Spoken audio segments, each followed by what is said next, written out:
भूख का भी, प्यास का भी।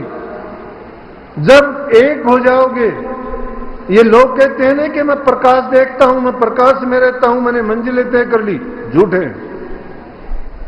ये लोग झूठे, ये किताब की पढ़ी बातों को कहते हैं। जिनको गुरु मिला नहीं, गुरु की सेवा जिसने की नहीं, ऐसा मैंने नहीं देखा।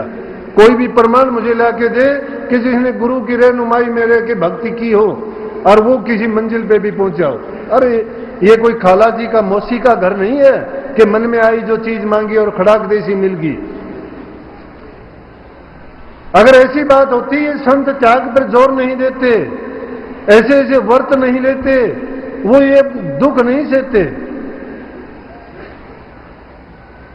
बड़ा कठिन मार्ग है, लेकिन संतों की मौज देखो। इस युग में तो उस कठिन को भी सरल करके बता दिया कि प्रेमियों, एक ही चीज तुम्हें काम देगी कि गुरु के बन जाओ, लेकिन सच्चे दिल से, पूरे विश्वास से, श्रद्धा से अपने आप को अर्पण करो। जिस प्रकार से मैं अर्जुन देव की बात जो आपको बताने जा रहा हूं, उन्होंने उस समर्पण की बात कहता हूं कि ये गुरुवाई उनको ऐसे ही नहीं मिली।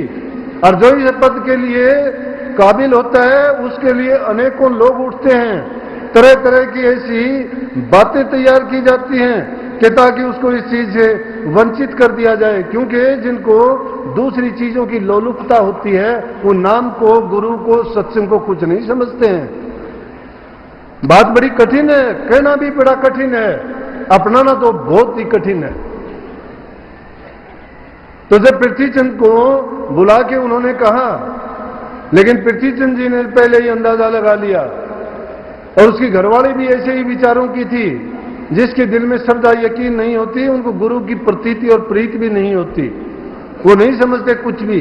हालांकि उनके पिताजी थे वो, और बड़े लड़के होने के नाते सारा काम करते थे, संगत में सारा काम, खेती बाड़ी का, सेवा का संभालना, या दूसरे जितने भी तोहफे, उपहार, जो भी चीजें गुरु को भेंट की जाती थी, भेंट पूजा को सभी वो संभालता था। बड़ा खुश रहता था उस काम में, लेकिन गुरु के हुक्म की कीमत नहीं समझता था। रामदास जी ने उनको बुला के कहा कि बेटा पृथ्वीचंद, बोले कि हाँ पिताजी। बोला कि आपको लाहौर जाना पड़ेगा, सहारी मल के लड़के की शादी है और हम नहीं जा सकेंगे, आप जाओ। सोच समझ के उसने तो फड़ाक देसी कह दिया। उसने, उसकी पत्नी ने फैसला पहले ही कर लिया था। कहने लगा पिताजी मुझे तो यहां बहुत काम है, मुझे तो इतने काम है कि कहीं सेवा संभालना, संगत की इधर उधर की देखभाल करना, खेती का सारा काम संभालना, मैं तो जाके क्या करूंगा। लेकिन संगत में पहले से इस बात का था यकीन कि रामदास जी की जगह गुरु तो अर्जुन देव जी बनेंगे, क्योंकि उनके ख्यालात परोपकार के थे, परमार्थ के थे, श्रद्धा थी उनके दिल में, हमेशा हाथ बांधे गुरु के हुक्म को मंत्र मान के जानते थे।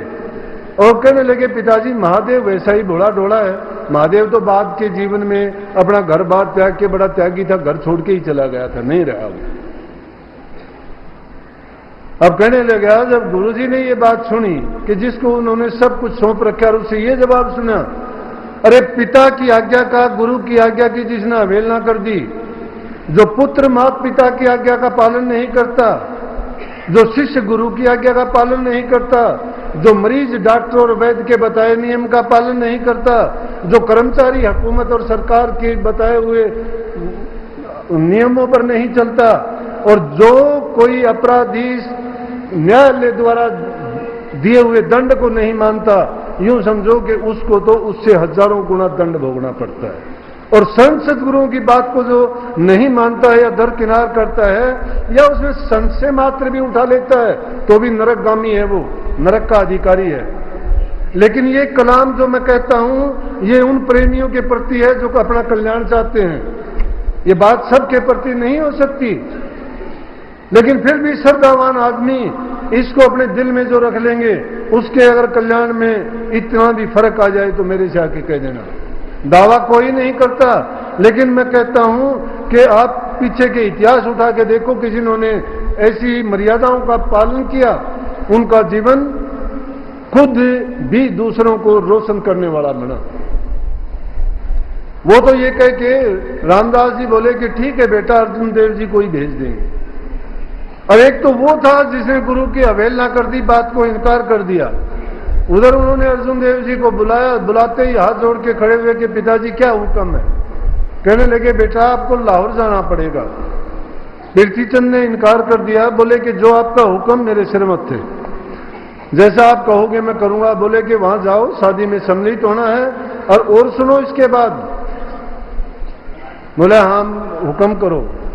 कहने लगे आपको वापस भी नहीं आना जब तक मैं नहीं कहता। अब ये तो मौज होती है संत सतगुरु की, जो गुरु के प्यार में रहता है, जिसको रोजाना दर्शन की सेवा की लगन रहती है, जो एक पल नहीं भूलता, और उसको जब गुरु से बिछो मिलता है तो उसको कितना दुख होता होगा, उसको कितना दुख होता होगा। इस चीज का तो वही जानता है जो प्यार का महत्व समझता है, जो भक्ति के रंग में रंगा हुआ है, जो या गुरु से जिसने नाता जोड़ रखा है। ये नाता किसी स्वार्थ का नहीं, ये नाता दिल का है, ये प्रेम का है। बल्कि जिसको मीराबाई ने क्या कहा कि जो मैं पहले जानती प्रेम किए दुख हो, नगर ढिंडोरा पीठ तीर कहती प्रेम मत कीजियो कोई। कि इस प्रेम की ये महिमा है कि कहने लगी मुझे पता होता कि प्रेम के करने में इतनी कठिनाई, इतने दुख उठाने पड़ते हैं, तो मैं कभी प्रेम नहीं करती। लेकिन जब अर्जुन देव जी को ये हुक्म मिला तो एक तरह से बहुत खुश हुआ कि गुरु ने मुझे किसी काबिल समझा। पिता को पिता ना मान के गुरु मानता है। गुरु का दर्जा परमात्मा से भी ऊंचा है इसके लिए। जो गुरु को परमात्म रूप नहीं समझता, गुरु के वचन का जो पालन नहीं करता, वो जीव जानो अपघाती हैं, नरकगामी हैं, उनका कभी कल्याण नहीं होता। उन्होंने कहा जब वो शादी का टाइम था, अर्जुन देव जी वहां चले गए और गए हुए 3 महीने हो गए, रामदास जी ने कोई संदेशा नहीं भेजा, नहीं बुलाया उनको। दिन गिनते उंगलियों पे कि आज भी आए, कल भी आए, आज भी कोई संदेश आए, लेकिन कोई संदेशा नहीं आया। अब लाहौर का और वहां का अमृतसर का कितना फर्क है? 25-26 किलोमीटर का, 25-26 मील का, 53-56 किलोमीटर होगा, इतना ही अंतर है। लेकिन कोई कुछ नहीं आया। देखते देखते उसके मन में, लेकिन जो इस प्रकार की तड़फ जिसकी होती है ना, वो भक्ति में गुजरती है। भक्ति है क्या? सिमरन है क्या? कि जिस सच्ची चीज को लगन से तुम हमेशा याद करते हो। एक प्रेमी अपनी प्रेमिका को याद करता है, एक शिष्य अपने गुरु को याद करता है। जिस प्रकार से पपैया स्वाति बूंद के लिए तड़पता है, इसी प्रकार से एक शिष्य अपने गुरु को हमेशा यूं ही याद करता रहता है कि पल पल छिन छिन मुझे दर्शन मिलते रहे। जैसे एक पतिव्रता स्त्री अपने पति की ओर निहारती रहती है, सांस सांस को गिनती है। जैसे एक माँ अपने पुत्र को पैदा होने के बाद देखती रहती है, उसको थोड़ी खांसी आती है तो उसकी चिंता करती है, थोड़ा वो रात को अगर करवट भी बदलता है तो भी उसको उठा के देखती है, कोई दिक्कत तकलीफ तो नहीं है।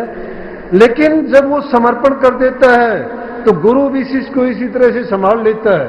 परंतु यकीन जिसके दिल में नहीं है, वो क्या ऐसी बातों को अपनाएगा और क्या अपने जिंदगी में उतारेगा।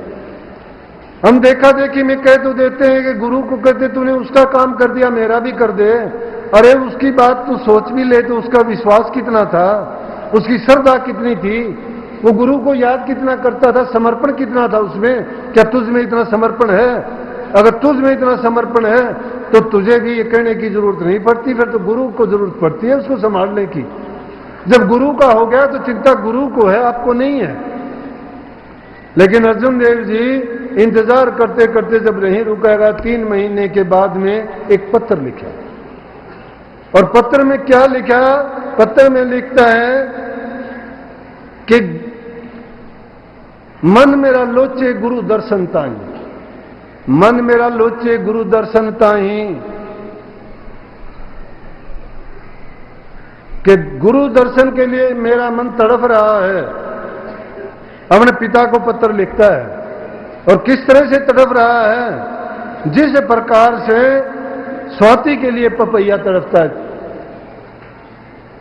कि मेरा मन जैसे स्वाति उसके लिए चात्रिक का मन तड़पता है, मेरा दिल इस तरह से तड़प रहा है। मन मेरा लोचे गुरु दर्शन ताई, विलंब करे चात्रिक की नाई। उस पपैये की तरह से वो करता है, कब मैं आपके दर्शन पाऊं मेरे प्यारे सतगुरु जी।